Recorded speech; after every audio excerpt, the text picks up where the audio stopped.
పిఠాపురంలో నిర్వహిస్తున్న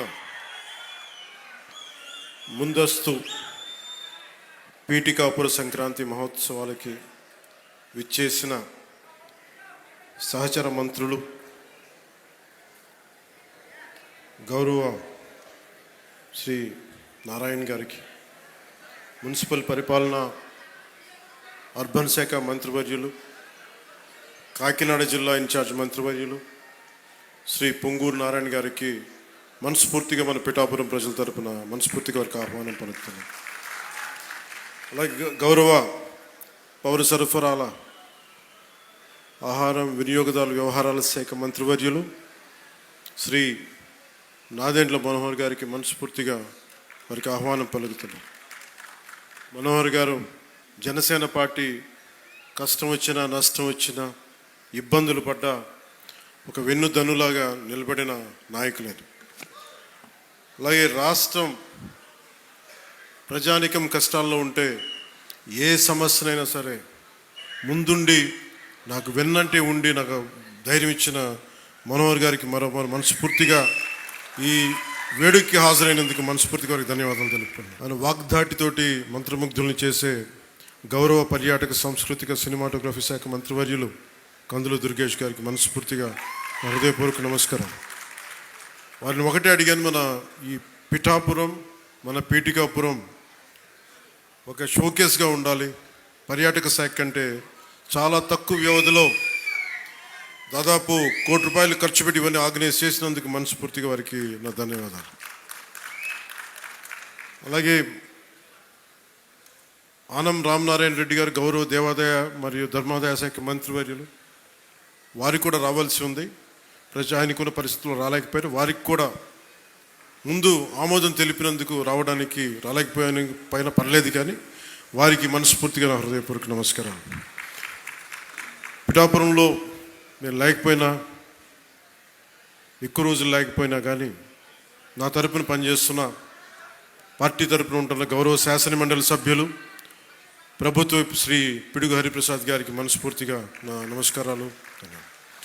జిల్లా ఇన్ఛార్జ్ కలెక్టర్ గారు శ్రీ అపూర్వ భారత్ గారికి, గౌరవ శాసనసభ్యులు కాకినాడ రూరల్ శ్రీ పంతం నానాజీ గారికి, చైర్మన్ ఏపీ రాష్ట్ర policing housing corporation Shiva Srinivas గారికి, మీ అందరికీ కేకేగా తెలిసిన శివ శ్రీనివాస్ గారికి, చైర్మన్ జిల్లా కేంద్ర సహకార బ్యాంక్ శ్రీ తుమ్మల బాబు గారికి, పిఠాపురం మాజీ శాసనసభ్యులు తెలుగుదేశం నాయకులు శ్రీ ఎస్విఎస్ఎన్ వర్మ గారికి, చైర్మన్ పౌర సరఫరాల కార్పొరేషన్ శ్రీ తోట సుధీర్ గారికి, ఆంధ్రప్రదేశ్ జానపద సృజనాత్మక కళల అకాడమీ చైర్మన్ శ్రీ వి గంగులయ్య గారికి, మన శ్రీ కర్రి పద్మశ్రీ గారు ఎమ్మెల్సీ గారికి, చైర్మన్ పిఠాపురం వ్యవసాయ మార్కెట్ కమిటీ శ్రీమతి వాకపల్లి దేవి గారికి,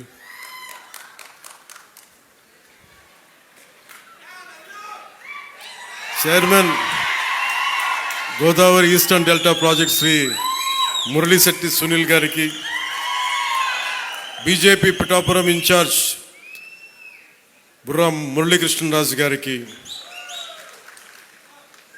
ఆయన ఒకసారి బీజేపీని జనసేన కూడా నాకు అర్థం కాదు,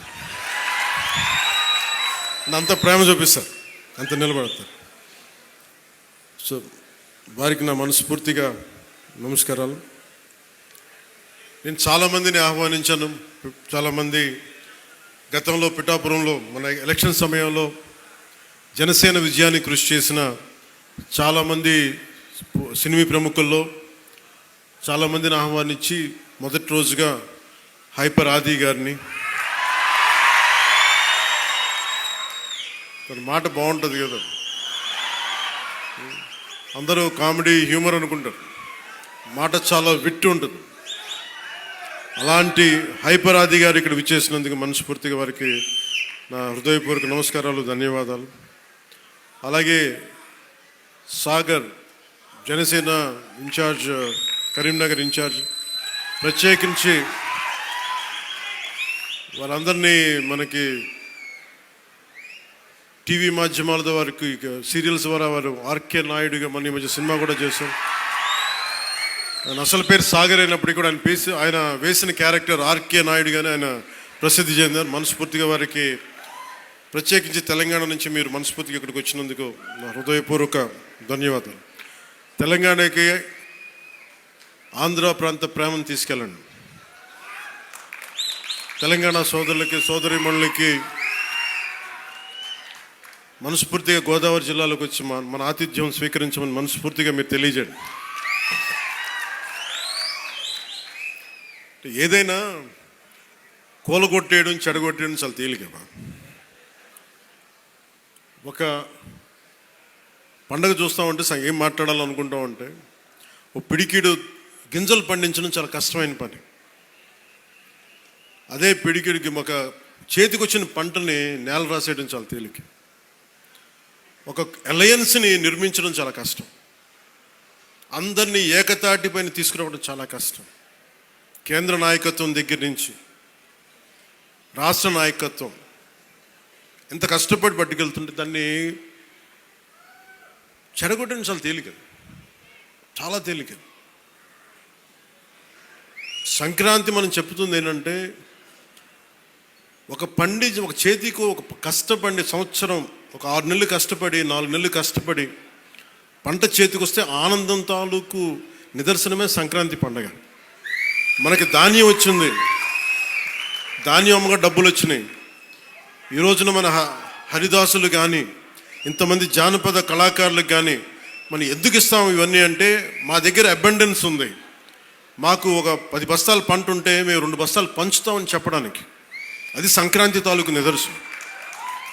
అంటే అలాగా మీరు ఇందాక మంత్రివర్యులు నారాయణ గారు చెప్తా ఉన్నారు, ఇంకా ప్రపంచంలో ఏ నియోజకవర్గం ఇంకెక్కడా రాదు అని ఏది జరుగు. ఇక్కడ కొబ్బరాకు పడ్డా కానీ పిఠాపురంలో చాలా దారుణం జరిగిపోయింది. ఒక తాటాకు అక్కడ ఉన్న తాటాకు ఊడిపడిపోతే అమ్మా చాలా దారుణం జరిగిపోయింది. మరి గత ప్రభుత్వ నాయకులను అడగండి, వాళ్ళ నియోజకవర్గం అసలు న్యూస్ ఉంటుందా, ఏం జరుగుతుందో కూడా తెలియదు మీకు. పిఠాపురంలో చిన్న చెట్టు మీద వాళ్ళున్న పక్షి ఈక పడినా కానీ అయ్యా బాబోయ్ పక్షి పడి. అంటే ఇది ఎవరిస్తున్నారు మీకు బలం? ఎవరిస్తున్నారు? మీరిస్తున్నారు. చెడు వార్తలకి మీరిస్తున్నారు బలం. ఒకటి మనల్ని తిడుతుంటే మీరు దాన్ని వైరల్ చేస్తే మీరు బలం ఇస్తున్నారు. ఒకటి చెడగొడుతుంటే వచ్చి మీరు ఎదురు ప్రశ్నించకపోతే మీరు బలహీనలు అయిపోతారు. మీరు నాకు ఓట్లేస్తే సరిపోదు అని ఎందుకు చెప్తున్నాను? 5 సంవత్సరాల పిఠాపురంలో గత ప్రభుత్వంలో ఒక్కసారి మీరు ప్రతి ఒక్కరు మేధావులు చాలామంది ఉన్నారు, పత్రికేయులు ఉన్నారు, చాలామంది విభిన్నమైన పార్టీల నాయకులు ఉన్నారు. ఈ గత 5 సంవత్సరాల కాలంలో ఎన్ని కోట్లు ఖర్చు పెట్టారో ఒకసారి అడగమని చెప్పాను. నువ్వు పేరంటాలకి రాలేదు, పబ్బాలకి రాలేదంటే ఒక దేశం కోసం శ్రమించే వ్యక్తిని, ఇంత మందిని ఏకం చేసే వహించే వ్యక్తిని నాకు మీరు ఇవ్వాల్సింది, మేము ఉన్నాం కాచుకుంటాను, మిగతా వెళ్ళి పని చేయని చెప్తే కదా నాకు ఆనందం. అలా కాకుండా వచ్చి నేను వ్యవస్థని బలోపేతం చేయడానికి వచ్చాను. అంటే నా అవసరం లేని నిజమైన నాయకత్వం ఏంటి? నాయకుడు అవసరం లేకుండా పనులు జరిగిపోవాలి సింగపూర్ లాగా. అది కదా అభివృద్ధి అంటే.